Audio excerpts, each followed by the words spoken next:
beast is one that I see butchered quite often, so I just wanted to go over it really quick. So with the static beast position, you're in quadruped. To me, when it comes to animal flow, this is what it's gonna look like. My hands are gonna be underneath my shoulders, and then my knees are sliding slightly past my hips, okay?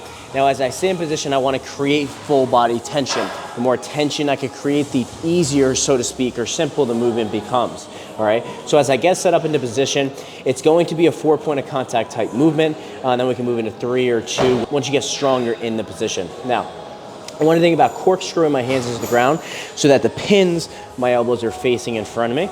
From here, I want to make sure I'm kickstand underneath my heels, all right? I want to assume neutrality between my two backs. So I'm just going to bring that lower back towards my belly button, then away from my belly button, and then find midpoint between the two. Lastly, I'm just going to retract those shoulder blades, protract, find neutrality between the two of those guys.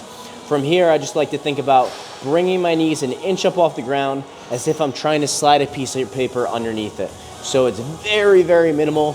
As you notice, my knees barely look like they're even off of the ground, all right? And I'm holding this position right here.